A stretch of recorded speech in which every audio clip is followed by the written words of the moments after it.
San Bernardino terrorists may have been a sham designed for terrorism. How did the wife fool officials into letting her into the U.S. given her plan for terror? Let's bring in Republican Congresswoman Martha McSally. She's a member of the House Homeland Security and Armed Services Committee. She is also a retired Air Force colonel and was the first female combat fighter pilot. Congresswoman, great to have you here on New Day with us. So we now understand from authorities that these two were radicalized years earlier than previously thought, and it sure looks like there were some warning signs that were missed. What do you think happened? Well, as part of my duties on Homeland Security, I was appointed to a bipartisan task force in March, and we spent 6 months doing a real deep dive into combating ISIS and the flow of foreign fighters and homegrown extremism. There's many vulnerabilities we have. We had 32 findings and 50 recommendations.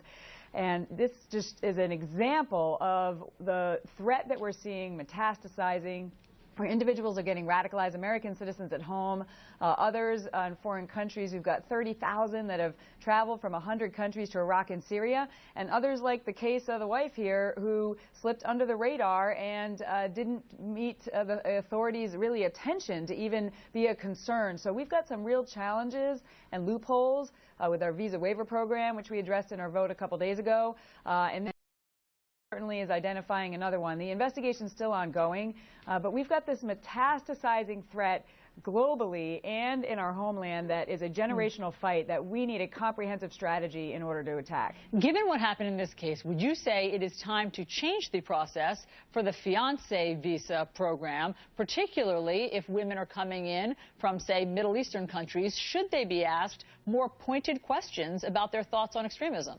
Well, I think, again, we need a comprehensive approach to address all of our vulnerabilities. This is certainly one of them.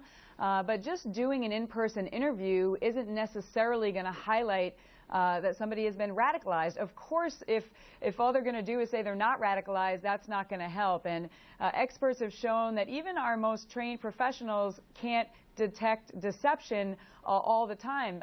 Sometimes actually they're able to slip through. It's like a 50-50 rate that they're able to even detect deception.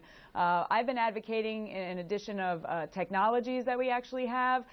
Some of them have been developed at a university in my community, University of Arizona, that actually help detect deception, so that if somebody is lying either in person or in an online form, there's things that can help us flag it. But obviously we need greater intelligence. Our law enforcement is really tapped out, trying to keep monitoring those that are becoming radicalized. We've got 250 Americans that have traveled over to Iraq and Syria. There's 900 investigations in all 50 states right now at home. And so this is a significant challenge for them. But I think we need to look at all of the visa processes and see how we can ensure that somebody isn't slipping through, and there's a variety of vulnerabilities there. And before we get to what the Defense Secretary said about the war on ISIS, one more question about what happened in San Bernardino. Yeah. What about this next-door neighbor, this Enrique Marquez, who bought the AR-15s for this couple? They now, he was radicalized in 2011. Why hasn't he been charged with anything? Well, again, the investigation's ongoing. We're getting a classified briefing this afternoon to get an update. These are the types of questions that we certainly will be asking. It's always easier to look back and get a footprint, especially the electronic footprint, and see what's been going on. And this, again, just brings us to the point, again, that they're moving at the speed of broadband and we're moving at the speed of bureaucracy. If there's individuals that we now have an electronic footprint that they have been radicalized, why didn't we know about it at the time? Why didn't other individuals step forward? Why weren't they reported to law enforcement? Oftentimes it is the first line of defense, the neighbors, the friends, the families, the Facebook friends, the coaches, religious leaders, teachers. This gets back to, if you see something, say something, because really this threat is happening in our communities. It's happening all over the country. Not to live in fear, but to be vigilant, that we can't just walk by and think like, well, somebody else is going to report that. We've got to be really keeping our eyes open, not turning on each other, but making sure that we're keeping our country and community safe, and the federal government needs to do much more. Well, very quickly, Defense Secretary Ash Carter said yesterday that ISIS is not contained.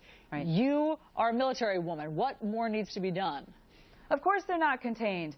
They've been declared their caliphate 17 months ago. We've had this anemic attempt to hit them with pinprick strikes, not using air power to all that it can to unleash American power to actually destroy their command and control, their logistics, their resources, how they're gaining money from the black market oil.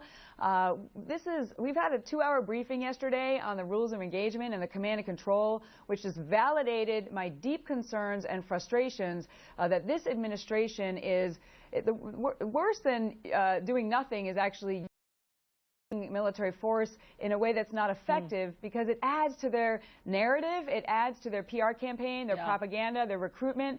So we've got to unleash American air power, update our command and control, update our rules of engagement, take out their resources, their oil infrastructure, their logistics, everything. In addition to an across-the-board strategy, they're in 19 different countries right now. It's not just Iraq and Syria. This is in Libya that they're growing. Right. This administration needs to call this threat what it is and give us a comprehensive strategy, and we need to be all in to fight them. Congresswoman McSally, thank you. Great to have you on New Absolutely. Day. Good.